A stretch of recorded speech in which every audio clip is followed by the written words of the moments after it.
You're listening to The Secrets of Sacred Art, where we unearth the hidden treasures, history, and deeper meanings in religious and sacred art. We're your hosts, Alix Murray and Kathryn Laffrey. Welcome to our first patrons episode, Pisanki. Make them, bless them, share and eat them. In this episode, we'll explore the art of making Polish Easter eggs. We're always looking for ways to thank you, our patrons, for your generosity in making all the shows at StarQuest possible. And this is one of those ways. Patrons will have early, exclusive access to this episode, and then we'll share it with the whole audience in several months to show them the benefit of becoming a patron. I also added to the end of our show notes a little coloring page I made for Pisanki. When I teach classes with kids, I like to have them practice a little so everybody can have a fun little coloring page to play with too. Nice.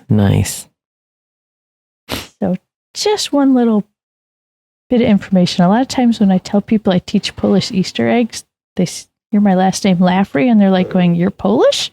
Yes. Actually, both my husband and I are half Polish. He's Polish on his mom's side, hence he has the French-Canadian last name. And I'm Polish on my dad's side. So my Polish last name was so long as a kid growing up, it would not fit onto those school forms. Oh my gosh. That's really like my first name. Yeah. Oh yeah. They only give you so many spaces. It's like, what do? I can't fit it on here. But yeah. It is what it is. So what was your maiden name? Sorry. I've seen it spelled, but I've never heard it pronounced. Oh, we were told to say it Siemientowski. Okay. It's actually Siemiankowski, I guess, if you say it right. There you go. There was a letter added at Easter Island, or Ellis Island. I was going to say Easter Island. That sounds... Sorry, we're talking about Polish Easter eggs. I had Easter on my brain.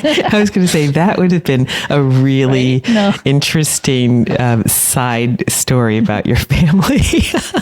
No, at Ellis Island, they added a letter. Why not? Let's make it 14 letters long instead of 13. Yeah, why not? Oh, that's so funny.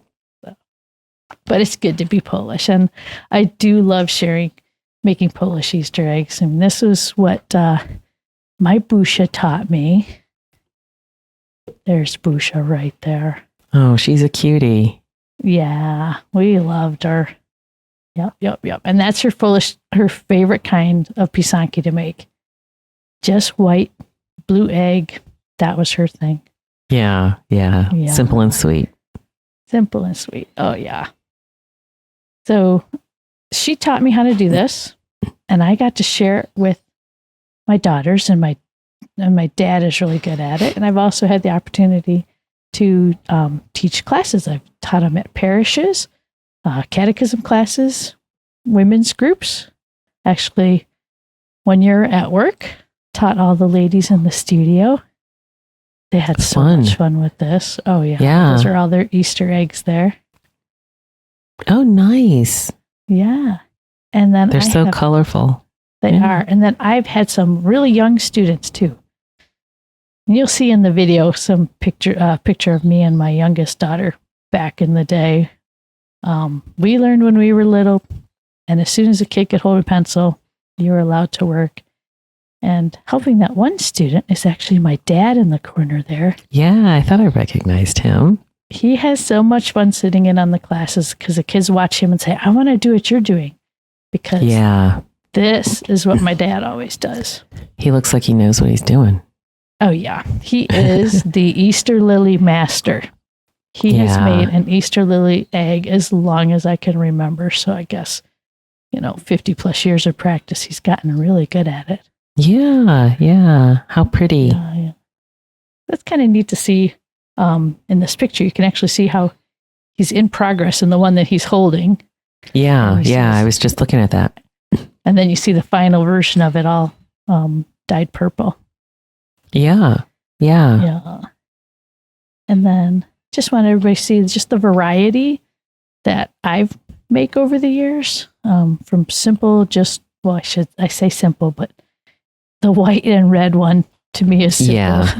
Yeah. Because it's just the one dunking. And then I get a little more elaborate. in the center, you can see in the bottom row, there's the egg with a cross on it and the grapevines, and the IHS right next to it. The one with the cross is actually done on a brown egg, which gives those really rich tones. Yeah, there's a depth there. The blue one is on white eggs, and you get those bright springtime tones. Yeah, I love the the dark black. I like it looks almost. I love that. I love that. Yeah, yeah. After soaking it in purple and blue for hours, you get all this crazy depth and color. And then, of course, I start taking the Masters of Sacred Art program. Okay, let's see if I can do an icon egg. Why not? So this was when I do them that elaborate.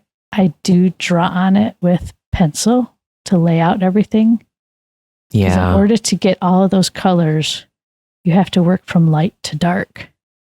So I have to plan where's the white going to be, where's the yellow going to be, where's the red going to be. And you can actually have a mistake there. I don't know how I ended up with the red dots above his eyes, but I just say those are from the crown of thorns. That's what I was going to say. Yeah, it's obvious. Yeah. That's where it's from. Oh, obvious. You meant to do that. I meant to do that. Yeah. So, but first of all, everyone needs to know the whole reason why this show is even possible is because of Alix Murray. Oh, yeah. Blame me. So I am blaming you. So first of all, a couple years back when you'll see the video that we'll present, that's actually like a class that I had to teach via video because it was during lockdown.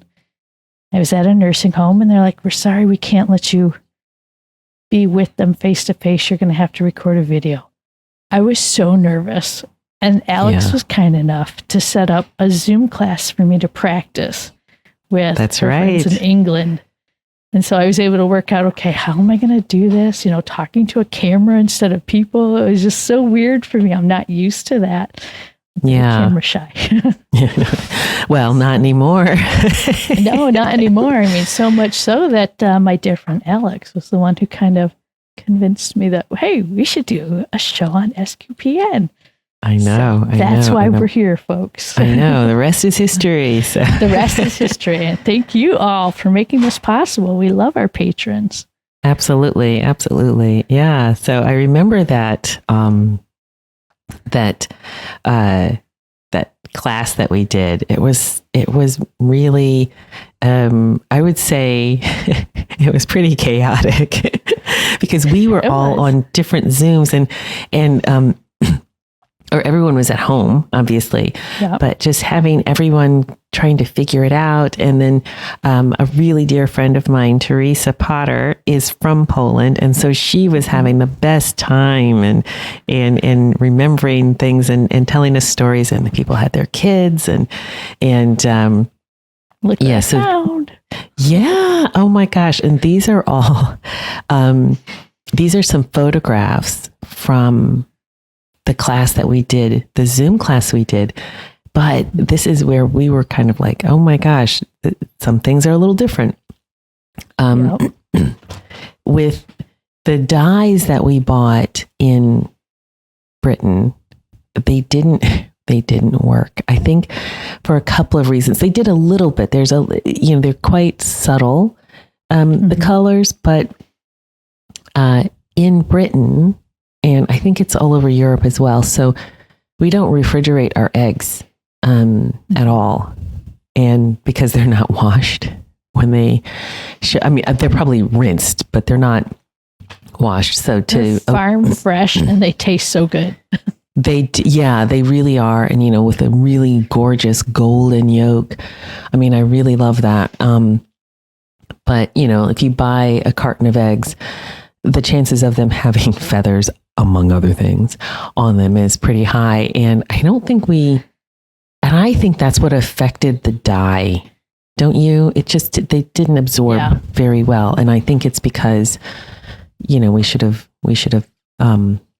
washed them a little bit better. But washing the egg is important. Very important. Yes. And drying the egg. Sorry. I mean, it's for people like me. And that will get explained in the video that you're about to see. Yes. And I'm just thinking, so do you have any more pictures because there's a reason I'm here. I'm involved in this. And if you have, so look at this is what so what I did this year was like, I am not buying EU and British food standard approved dye. So I bought some from Bulgaria and it worked really well. And, we'll see what happens in terms of trying to eat it, but I think it'll be fine actually. Yes. So these are colors. I know nice. That they were so much nicer. And I did get blue eggs, this time around. So I think that made a difference as well. But one of the reasons I'm here, dear patrons, is you can look at my eggs and this should encourage you like, well, I could do better than that. Oh, come on. Those are so cute. So this is just try it. Just try it. And it was fun and it's a little bit awkward and strange at first. It takes practice, but everything worth doing takes practice. So it is fun. It's something that you can do along with the video. Or you can watch the video, get the instructions, get some ideas, some inspiration, because Kathryn does a fantastic job. And you can, it was really, really good. And I just sat and watched the video and did my eggs. So you can do it that way. Or as I said, you can watch it and kind of absorb the information and then try it. Do you know what? Now thinking about it, the reason I felt confident to just go, I'm just going to sit down and get my stuff and get going is because we did it before. If I'd never done it before, I might not want to do it. So, but it's up to you. It's your personality. Everyone's personality is different. Yeah. And, but yes, it's very relaxing. It's fun to do. Kids can do it. Adults can do it. It's neat. Yeah, it is. It's lots of fun. I actually have behind me some of my stuff there. Yeah. I do love having the little electric hot plate. That's a good idea. Give a nice even melt to the wax. Because I'm not using the candle method that some people might have seen with the real fancy fine line stuff. This method we have is a little simpler and it is great for kids and families. It's so easy to do with a wide easily range accessible of ages. Yeah, definitely. It's easily accessible and you can just, it's a lot more, because when we did it, we kind of weren't sure if we could do it because where are you going to get this stuff and what can you do? Mm-hmm. But everyone here managed to get the supplies because they had pins and pencils and I think the beeswax was the thing that you're like, okay, but that was easy enough to order. So, or like I say, just head to the church, ask for some candle stubs. That's an excellent idea. Excellent idea. Yeah. I used for this second time round for these eggs, and here's one that I didn't, so this is the last one I did. So it's a little zoom that bit real close for us to your camera. I haven't taken the wax off of this one. I had the, don't look at that, but anyway. Was there smudge? Probably, yeah, because I dropped it anyway. But I ordered a Pisanki kit that had the little tube, that heated metal tube, but it was kind of like, I don't know, a clown show here on my own. I'm glad I was by myself because the holder that I got, and be careful with this, like if you want to order something like this, the one that I got, it was wooden. And I'm like, I'm like, oh, well, surely it's not going to catch on fire. They wouldn't sell it, right? The Bulgarians wouldn't sell something like this. Anyway, the whole thing caught on fire last night. I ended up dropping the egg. Yeah. So plan ahead. Use the electric hot plate. Do not play with fire. I know. I'm like concentrating so much on the wax, and I'm like, the whole thing's on fire. Yeah. Anyway, so don't do that. No, don't do that. Don't start any fires, please, folks. Exactly. Yeah. So anyway, so enjoy. I hope everyone really enjoys the class, and please share pictures with us if you make some this year, if you make your Pisanki, or if you don't even want them called Pisanki and just say our attempt at scribbling wax on eggs. It's fun that way too. Exactly. We have a great group on Discord. So the Secrets of Sacred Art has its own channel on Discord. And if you'd share your pictures there, and we'll share our pictures, and we just hope everybody has a blessed and happy Easter. Absolutely, yes. Gupaska. Beso luego, hallelujah. Oh, wait. Yeah. Not yet. All right. Well, enjoy the video. Yes. Take care. Bye-bye. Well, hello, Vitam, Polish for welcome, or hello. I'm Kathryn Laffrey. I'm a local artist here in the Rockford area, and I am currently working primarily in liturgical or sacred art, and I do a lot of embroidery work, some painting, and then also some domestic sacred art is what I like to call this. This is a tradition that's been handed down to me for generations. These are Polish Easter eggs called Pisanki. And we have some lovely little eggs here, just a real simple design on the eggs. And these eggs are traditionally shared between family members at Easter time, even with special friends. And the term Pisanki is interesting because it's actually derived from a Polish word that means to write. And in a sense, with our little pencil and pin, we are actually writing on the egg with hot wax. What's really interesting is this term writing is actually used in iconography in so many different cultures around the world. Decorating eggs has been around for tens of thousands of years. They've actually found very old eggs, some made out of stone, some made out of ceramic. And this wax technique is actually globally used. It's a lot in the East, in China and Japan, and then throughout Eastern Europe. And they've even found wax designs like this in ancient Egypt. So it's a technique that's very old and yet still so fascinating and new and easily accessible to use today. I've been able to hand on to my daughters, and my daughter Samantha was 4 years old in this picture, where she was working on an egg with me. And this is generally how we would start with the younger ones. This is how Busha started with us, where we would kind of hand in hand help them through it.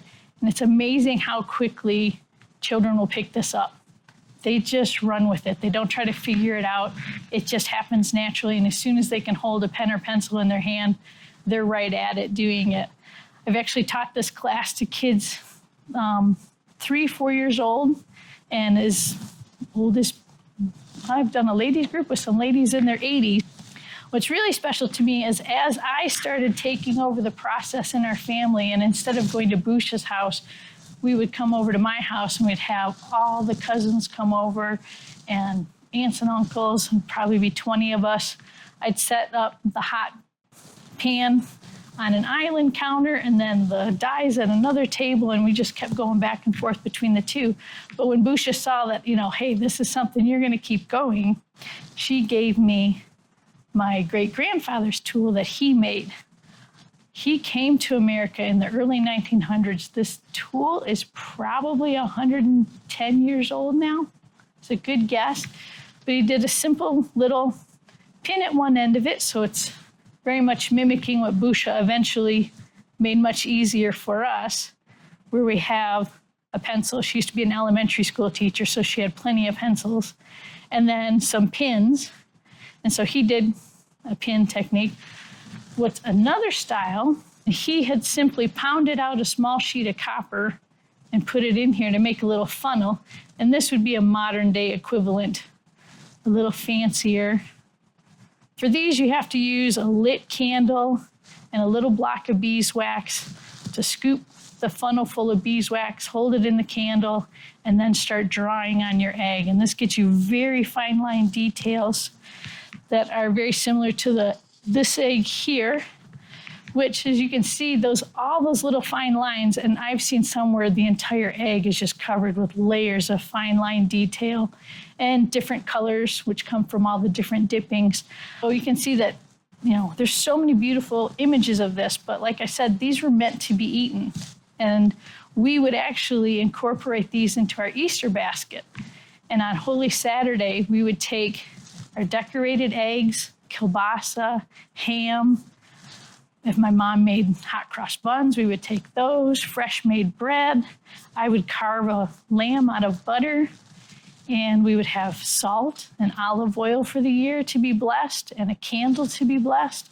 And we would head to the Polish Catholic Church, and then we'd have the basket blessing. And I have a painting here that's from St. Casimir's in Detroit. And this is on their wall in one of their rooms just to celebrate the Polish heritage of St. Casimir's in Detroit. And this is like what I remember. You'd go into church and everybody would, go in to find which pew they could get to. All these baskets would be lining the main aisle. And if the church got really full, it was around the front of the aisles, down the side aisles, and you smelled everybody's fresh Easter dinner. And it just smelled amazing. Having all those memories and then being able to share them and pass them on to other people. And the more I talk about it with people, some others will be like, oh, I remember that tradition too. Or yeah, my family talked about that. And I would love to do this. And I always tell people, you don't have to be Polish to do this. It's just something fun. And, you can be adopted in and be Polish for a day, just like everyone's Irish for a day on St. Patrick's Day. So what I have here in front of me, I've got the pan with the hot wax, which is definitely nice and hot now. And I usually have the wax generally about 180 to 120 degrees. I was doing some research on beeswax because I had someone ask me, why is beeswax so important for this? And other than the fact that beeswax was important for church candles, and most of the time our family just knew that if you needed wax for the Pisanki, just go to the church and ask them for the candle stubs. There's always little stubs left over, and they're blessed, so they can't be thrown away. So they usually wait for someone to take them, or they end up just being burnt in a special fire. Beeswax is actually special within the church, and the reason why they picked it for the candles was because it was believed that the queen bee symbolized the Virgin Mary.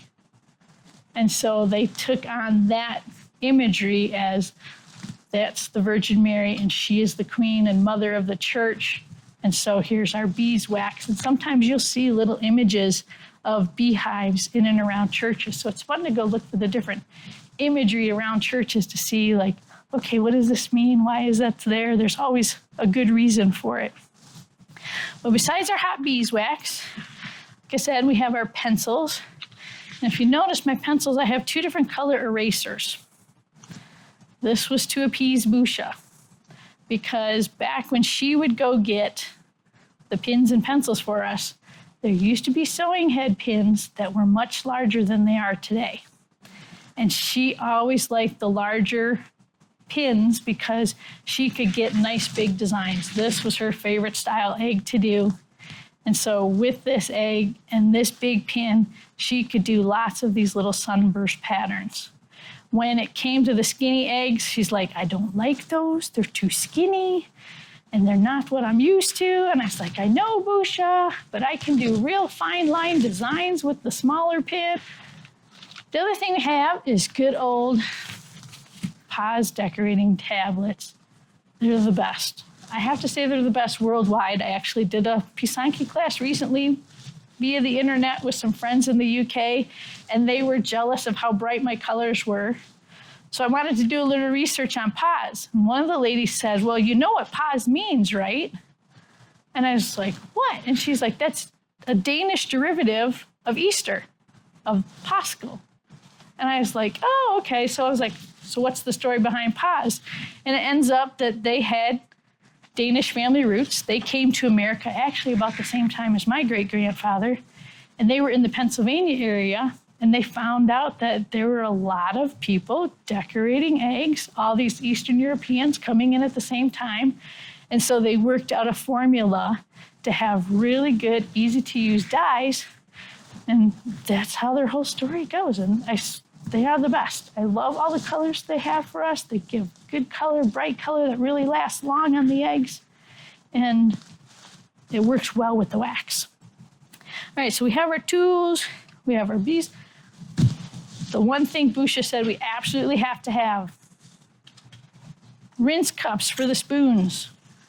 There were a couple years where us young kids would be working with the eggs, and you notice we're not using the little wire scoop that comes in the packet. That's because when you're doing the wax, the wire scoop has a tendency to either react with it or somehow just it knocks the wax off the egg, and it just doesn't look as pretty. So she's always been, we use a spoon, and then because my brothers would just go from one color to the next, to the next, to the next, she's like, no, you're gonna rinse your spoon between each color. We're not going to end up with mud at the end of the day. So we always had nice bright colors with our little spoons. And then paper towel. Lots and lots of paper towel. You'll see as I get working on these that between the different colors, it's important to dry off your egg. You don't want to have one color bleeding into another. And if your egg is damp, when you go to put the wax on, it's not going to stick. Now to the eggs. Our eggs are hard boiled, and this is actually a tradition that goes out through a lot of different cultures. Like I said, mostly the blown out hollow eggs are done for just decorative purposes.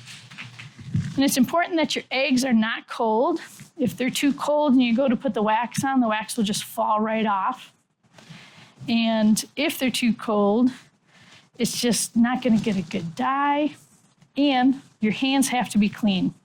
It's very important that you don't have any lotion on your hands. Oil on the egg will keep the dye and the wax from really sticking to the shell.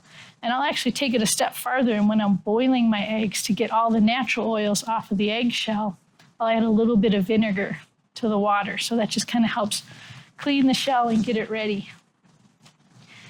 And then, what else do we have on the table here? We got our paper towel and our rinse spoon, so I think we're ready to get started. So we're going to start with good old Busha Classic on a nice white egg. We'll even get out Busha's favorite size pin. And when you're working with this, there's a bit of a rhythm that will start to happen. I used to love this sound as a kid, where you hear people dip in the wax, dip to their egg, and there's this constant little tink, tink, tink noise. And it's fun until you get a bunch of people around there, or until your brother shows up, because he won't go from here to his egg, he'll go from here to your hand and just harass you, because that's what brothers do. But God bless brothers, you ought to love their ideas. So what's really fun about this starburst pattern is it actually has meaning. So Christ is the light of the world. You can see here I'm just kind of giving a little touch and pull. If I did not move quick enough from the wax to the egg, it would end up hardening on the pin, and then it won't transfer to the egg. So this starburst pattern represents light, that burst of light that came forth when Christ was alive. And it also makes us remember that when God created the world, on the first day he said, "Let there be light." Christ is the new creation, and he was resurrected on the 8th day, which is like the next first day. And so he is the light of the world. So there's the little design on the egg there.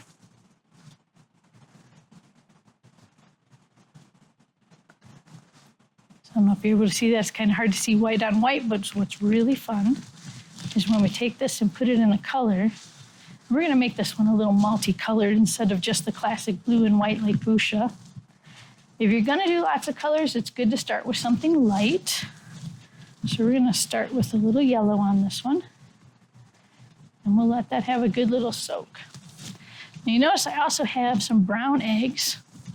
I started doing brown eggs a couple years ago when, after a class that I was teaching up north in some farm country, I had a bunch of students come in and they had eggs from their geese, their chickens, their ducks, and we had such a rainbow of colors before they even died. They're like, is it okay if we use these? I'm like, yeah, as long as they're not oily, then we can use them. And so we had kids dyeing blue-green duck eggs. It was amazing to see the effect that the dyes had with that blue-green underneath. And sometimes it was really unexpected. And then the brown eggs I love because they give this deep vintage color to it.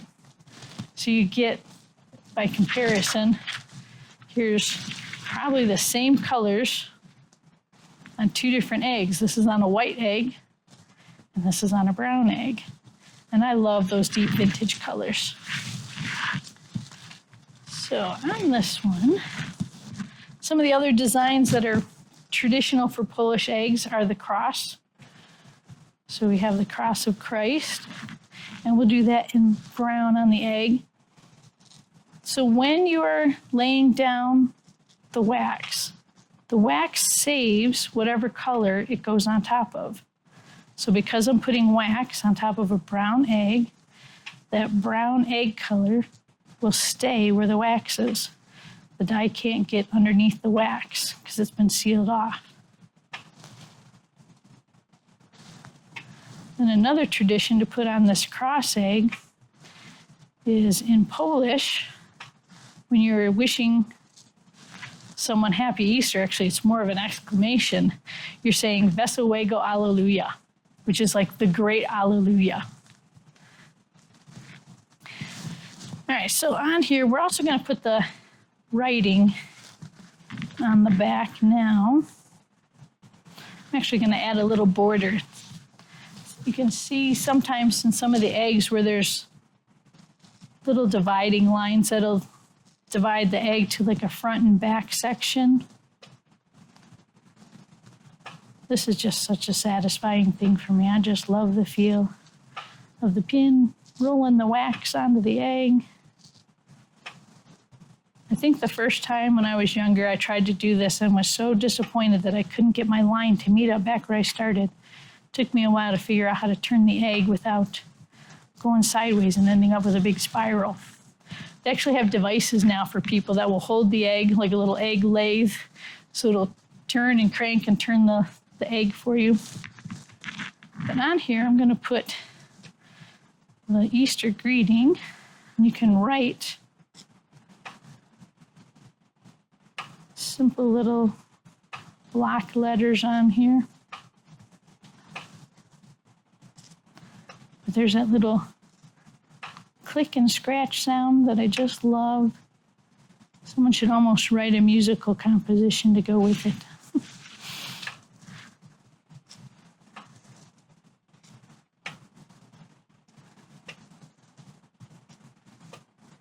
My dad will make sure that he always writes on his egg, "He is risen," or "Happy Easter," and then he'll put the date. He always likes to have one with the date on it. Okay, so now here, taking the egg out, just where the paper towel comes in. I just kind of take it off the spoon and give it a little roll in love.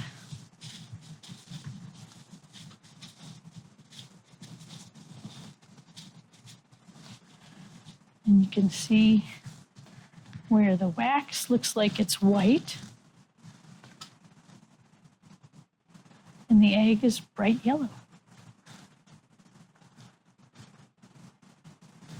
What'll be fun is we want to add to this burst of light. And so I'm going to, making sure my egg is dry enough, going to add to this little burst all around it some more of these lines. So it'll feel like that light's just exploding out of the egg. So eggs have actually been a symbol of new life for eons. I think everybody throughout human history has been looking for new life, looking for God. And God did place that desire in our hearts, and he left his thumbprint on creation for us to really seek him. Easter eggs. They are a symbol of new life. We see them as even representative of the tomb. And so when you break one open, it's just like Christ being resurrected from the tomb. And there's even in The Lord of the Rings, or The Hobbit, where you have the little quiz or riddles between Bilbo and Gollum. And they're talking about, one of them was the egg, and it was like a box with no hinges, lock or lid, and golden treasure is hid within. So you got to think about that egg representing that golden treasure, that new life. It was interesting when that riddle was said in the movie, how Gollum got nostalgic about his, I think his grandmother or his mother. So you see now I'm putting the egg into orange, and so all that yellow is now gonna slowly turn to orange. And let's see how our cross egg is doing. Oh, that's a lovely color. So you can see with the brown underneath, this teal is taken on a real pretty, almost stone-like color. Slightly green, slightly brown. Yeah, I like these old vintage looks.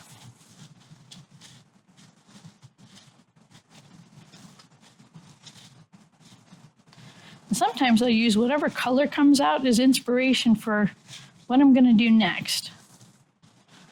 So since this has this nice little green color on it, I'm going to use that to add another traditional design, and that's almost like a palm style.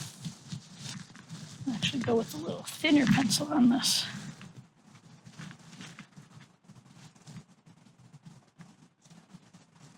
What's really fun is in learning more about the traditions of Easter eggs, I came across some legends. And one of them I was really surprised at, because everyone has heard the story about Simon of Cyrene, who had to carry the cross for Christ. But not too many people have heard the legend about him that has to do with Easter eggs. So he was believed to be a farmer, and he was in Jerusalem. We have the big Passover festivals happening, so they need eggs. And he had brought his eggs into market to sell when it happens that the Roman soldier grabbed him and said, "Hey, you're going to help carry the cross." Well, here he is worried about losing all the eggs that he brought in because there's no one there to watch his eggs for him. And so he goes, he carries the cross, and when he comes back, different legends from different cultures say that the eggs were either multicolored or they were red to represent Christ's passion, and that he was so overjoyed that his eggs were there that he went out and gave them to people and telling them about, Christ and about what was done for him.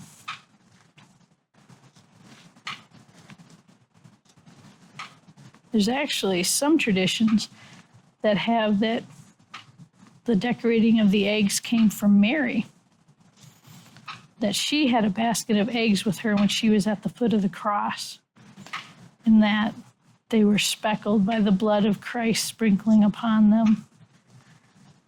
Another tradition has her actually taking her eggs to go to Pilate to beg for Jesus's body off the cross. And then she actually was sharing the eggs along the way, and so that was a tradition for sharing the eggs. That's why for me, I feel like it's so important that when I make an egg, I like to share them. That is handing on a tradition. You know, whether or not the legends are true, it doesn't matter. They speak a truth of how we are supposed to share our faith. And so that's why I call this domestic sacred art. This is something we can do at home, we can do with our families, do with our friends. My second oldest daughter was so excited to share the eggs with some of her high school friends that she says, "Mom, can we have them come over too?" And so we actually planned a day and had them come over and decorate eggs with her. They were so excited to do it. See, when I grew up, my mom didn't do the Easter bunny with us. We didn't go looking for eggs because, boy, we had just decorated a bunch of them. Why do we need to go looking for more eggs? So it's neat to see how there's so many different family traditions.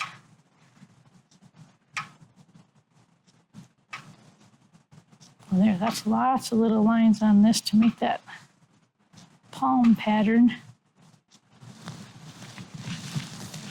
Yeah, we have Palm Sunday coming up, so we'll have more fun things to do with palms.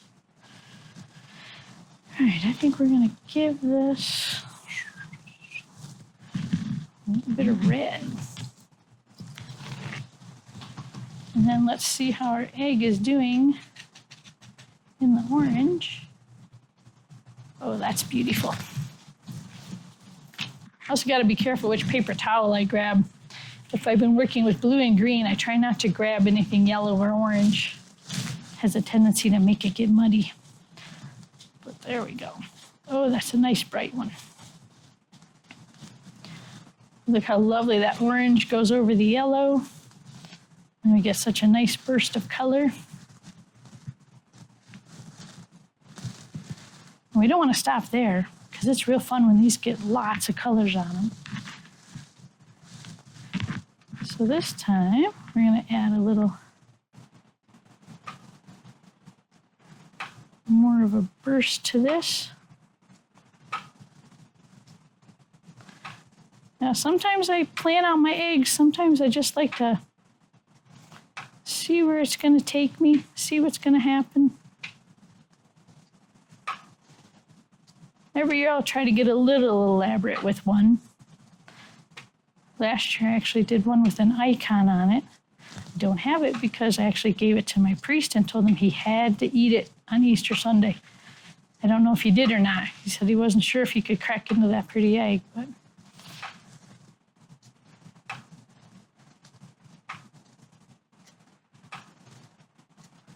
isn't that a fun sound? A little ting.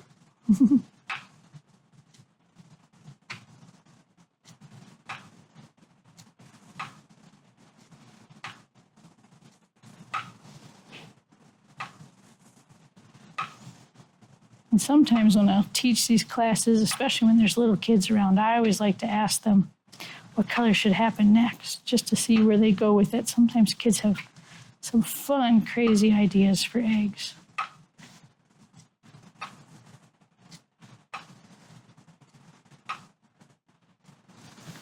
All right. Let's give this a real pop of color.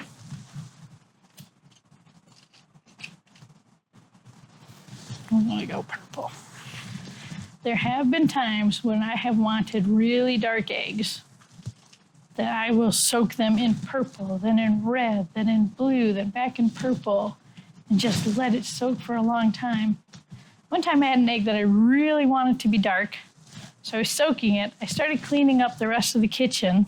It was pretty late because sometimes I'll decorate till midnight. It's kind of crazy. But I forgot about the egg.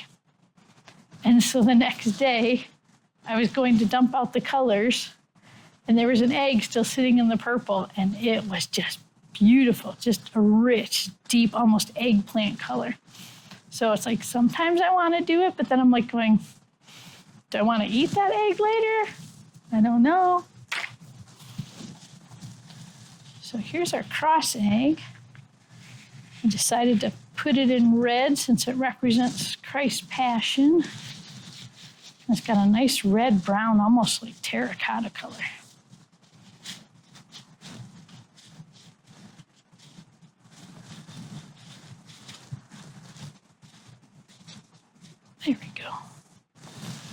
They're just real simple. On the one side, we have Vesawago Alleluia.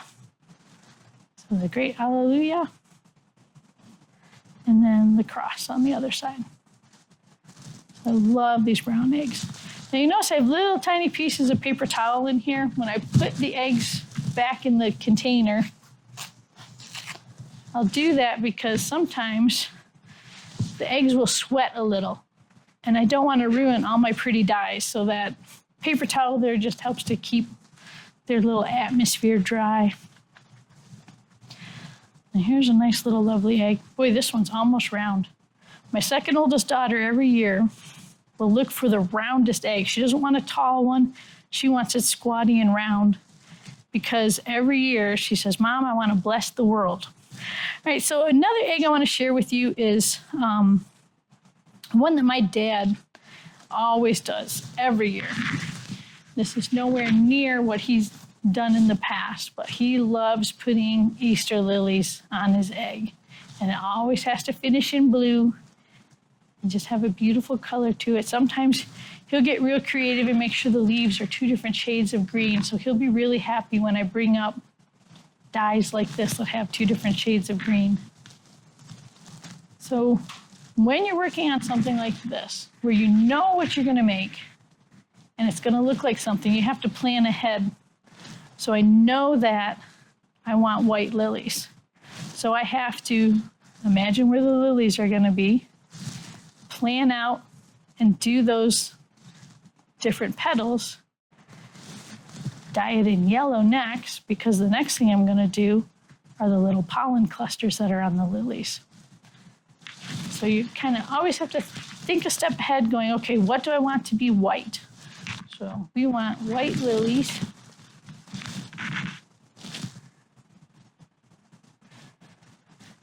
I've done some bigger versions of this, and my dad says it's not the same as mine. I'm like, I know it's not the same as yours, Dad. No one does them like you do.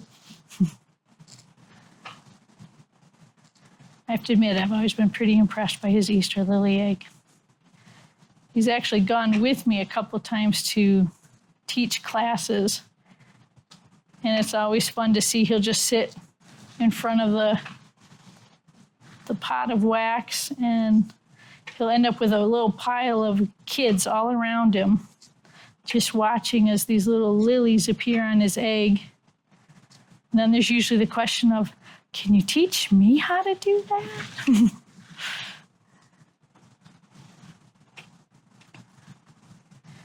Let's see that. Oh, you know what? I could put a little border on this one too.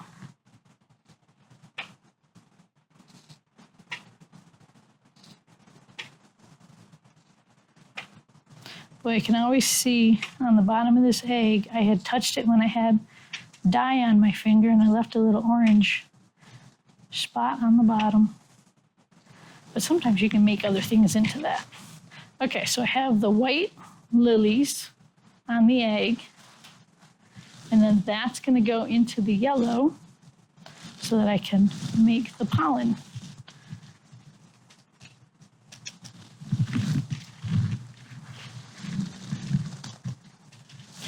All right, let's see how our first one is turning out in the purple. Well, we could probably let that soak a little longer. Or if we really want to darken it up, we'll let it sit in the blue too.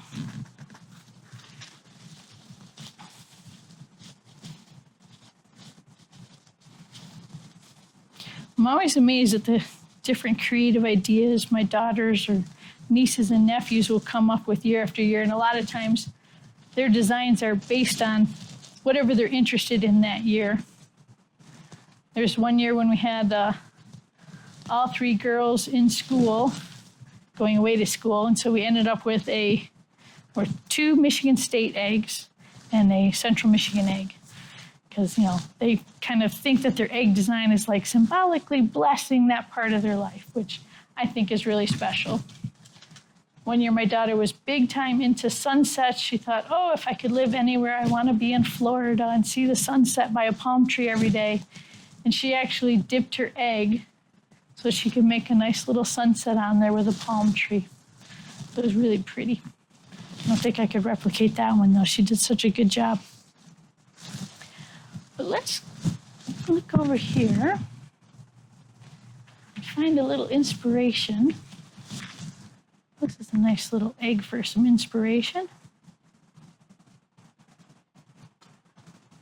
So if I want to replicate this egg, I'll probably do it on a brown one because I really love how the red looks on brown. I need to do all the white parts first. So we have these little dots here. We have the center of the flower and these little flowers out at the end. We'll keep that there as inspiration.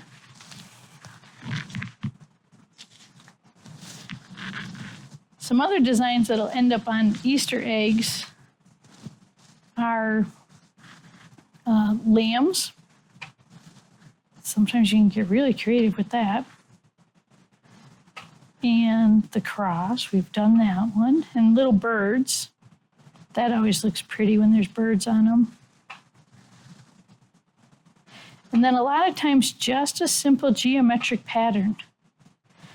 And the reason for the geometric pattern, and this is something that's been done throughout art history in so many different cultures, is because there's the, I think it's in the Psalms and in several other places where it talks about God put everything in right order. And we have to know that it is in his right order. So those geometric patterns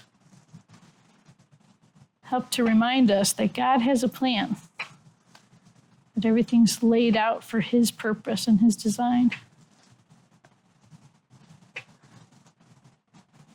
Actually, what I like about this egg design is this pattern of dots that I'm putting on now, pointing to the bottom, the top, and the left and the right of this egg, almost like compass points. And there's a tradition in iconography that having different elements moving out into four directions is to remind us of the movement of the gospel, moving out to the four corners of the earth. That's kind of a fun idea. I love how the texture of this wax is too. Sometimes people actually melt the wax off so they just have a smooth design and the brighter colors. But sometimes the actual texture of the wax plays into the design, especially with dots. My older sister, that was her favorite thing to do.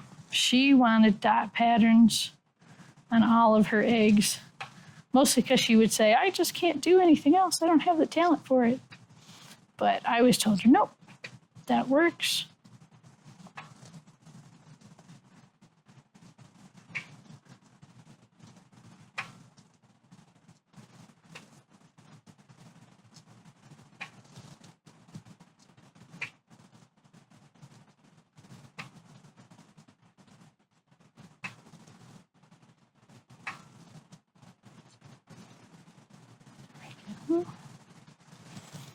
That'll be a nice little pattern on the front. So we have the white dots laid out, the little white flowers. Because this has a little bit of yellow to it, I'm going to have to give it a little yellow, but just like at home, somebody's in the yellow. Who's in the yellow? I can only blame myself, though. All right, there's our yellow. So we'll take this one out. And we'll get our next one in.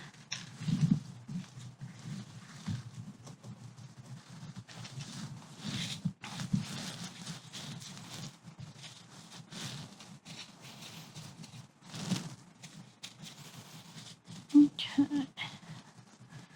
As you can see here, we have the lily flowers, and there's some lily buds laid out. And I don't need to do much on this because I want to just add the yellow. I don't know about anybody else, but boy, that was always a fun thing in our house to play with those little pollen things on the lilies. Of course, then my mom would say, "You're getting it all over your dress." But it's so much fun to play with. All right, and since I do have 2 shades of green, I'm going to let that get a little light green on it for some of the lighter leaves. And then let's check on the one that we had soaking in the blue. There's a nice color. You can see how just taking it from the purple to the blue gave it just a whole different look. So we end up with that wonderful burst of light. That's a pretty egg.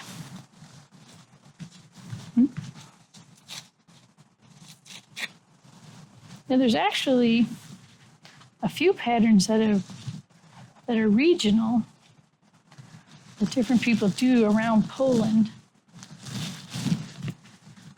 Well, how many do we have to? And it's always interesting to see what different patterns people gravitate to.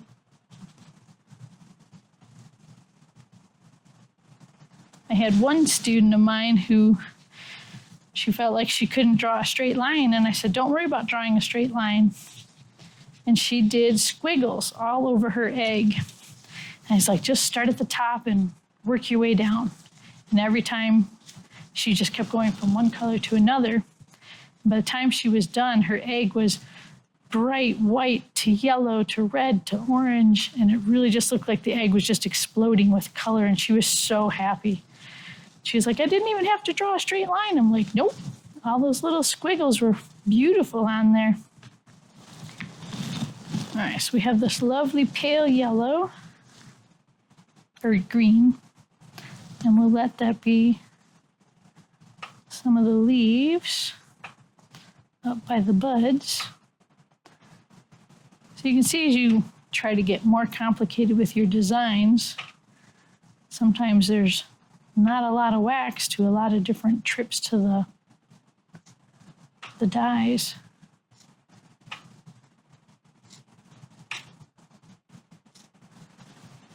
And since this is Dad's favorite style, we'll put the date on the back here.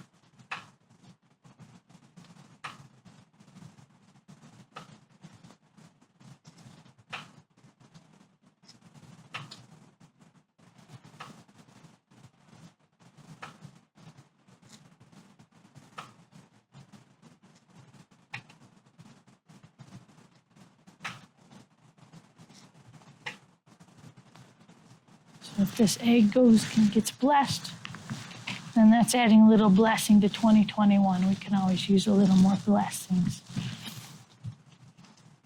All right, we're going to put this in the dark green now so we can have green leaves. All righty, who do we have soaking where?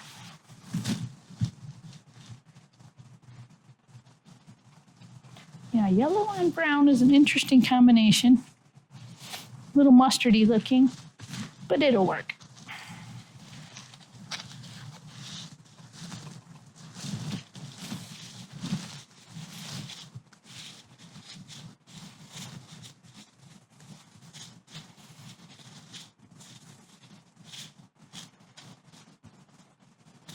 Yeah, I've actually had some people ask me, "Well, how do you get so many different colors of wax?"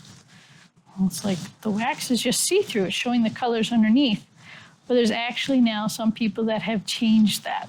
And because they weren't sure how this worked, they decided they were going to just melt a bunch of different colored wax.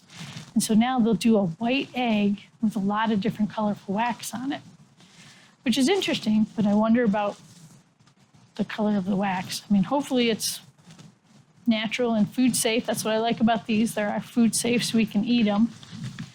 I actually had a nephew who used to try to get his Easter eggs early because he would drop his egg while he was working on it, or he'd say it fell.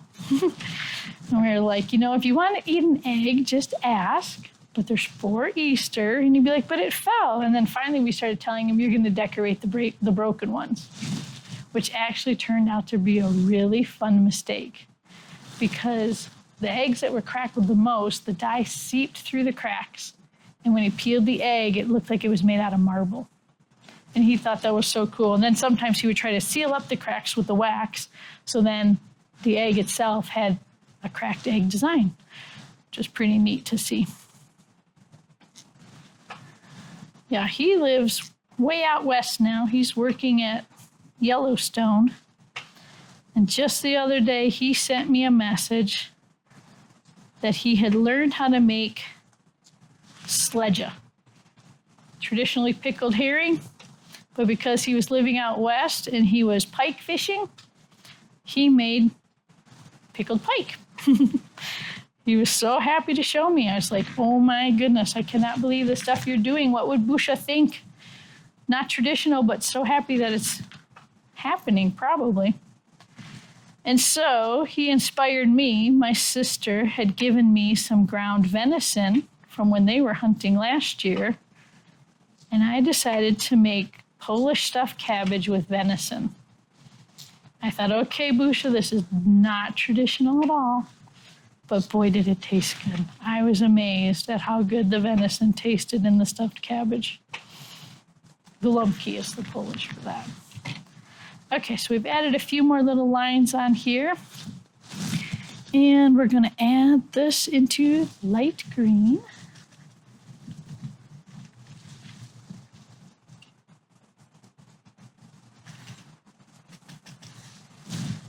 And let's see how our lilies are doing. Oh, that's a nice shade of green.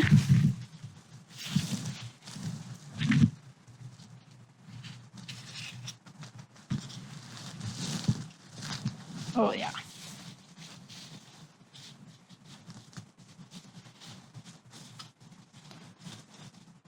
There we go. So here we have the lilies in white with their little yellow pollen, and then some light green stems and leaves. And then we're going to do the rest of the stems and the rest of the leaves. You can see here the 2021.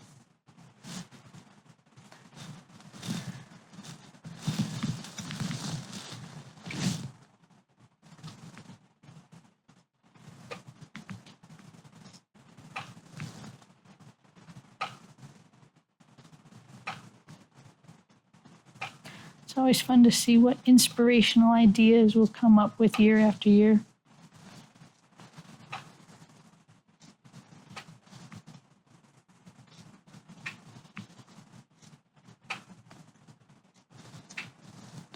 It's been a couple years where my husband's birthday has been on Easter or Good Friday, so he's gotten some happy birthday eggs. All right, so we got some leaves on there. Let's add a little pizzazz to 2021.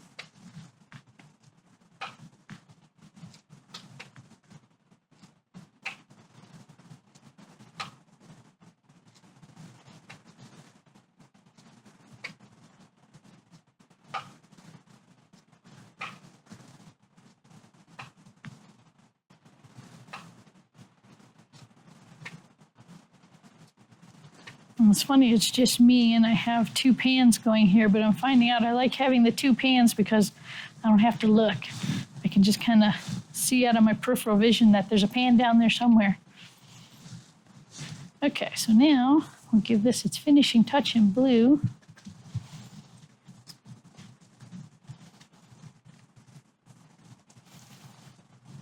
I'm noticing some of these eggs are a little big, and so they kind of float to the top. You can kind of see it with this one.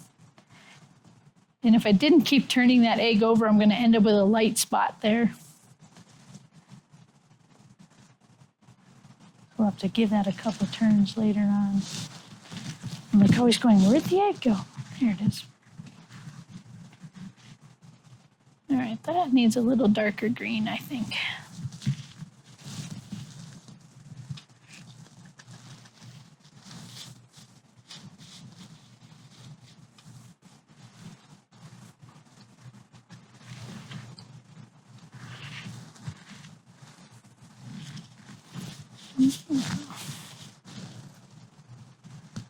There we go. That's the green color we needed.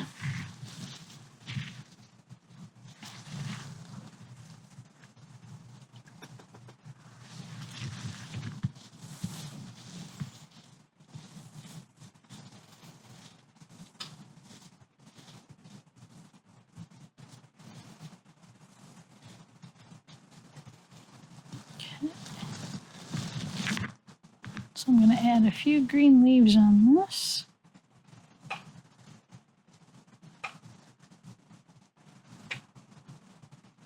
And then in the painted egg that I'm using as my inspiration, they have pink flowers.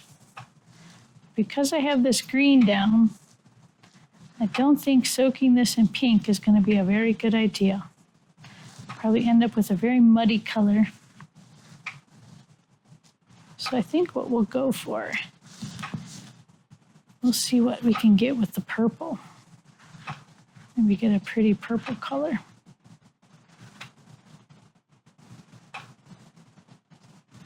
It's always tricky. You don't want to get too dark too soon.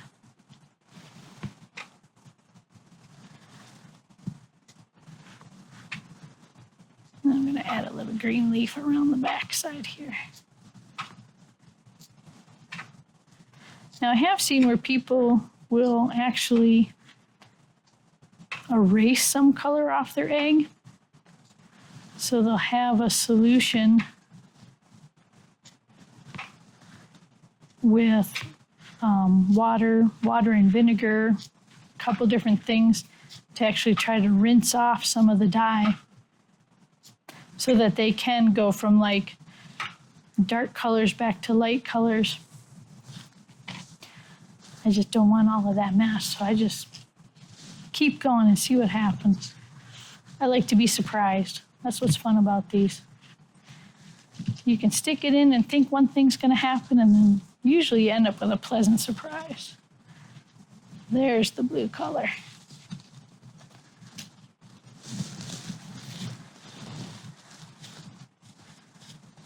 Oh yeah. There's a lily egg. We have our lovely little Easter lilies. And then 2021. Let that dry out there. All right, let's see how our brown egg is doing. Oh, look at that color. Like a vintage lavender.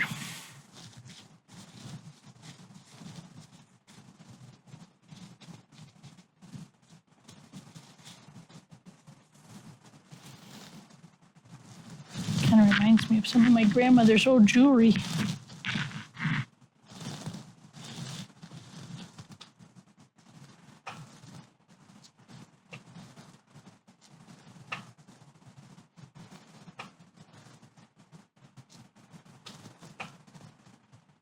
And so now I'm just adding in the flower petals.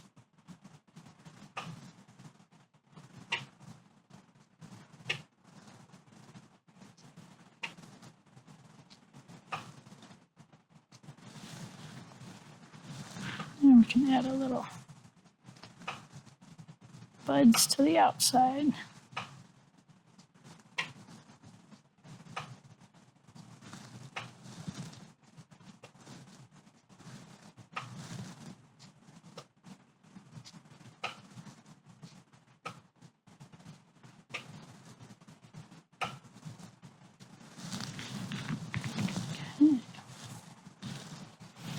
I think we'll let this one finish off in red.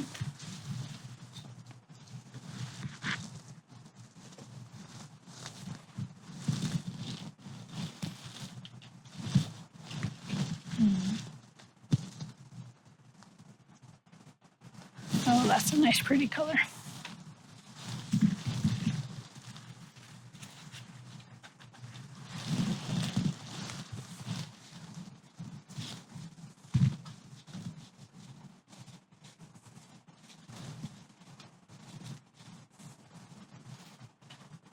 So just putting a lot of different wax on there. Gives it a nice lovely color.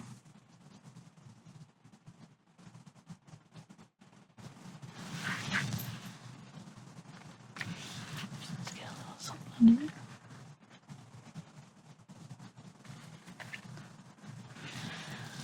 So yeah, there we are, our adventure in Pisanki. I'm going to let that one soak for just a little bit and see how it turns out. Turn the wax off. let that harden up. What's really nice is I can use these pans year after year. I rarely need to add any more. I have so many pans going now from teaching classes. And it's really nice just to know that it's like ready to go every year. And yeah, there it is, a little bit of welcome to my family tradition. And I hope you enjoyed it. I think we could probably peek on that one in the red. Oh yeah, that's a good red color.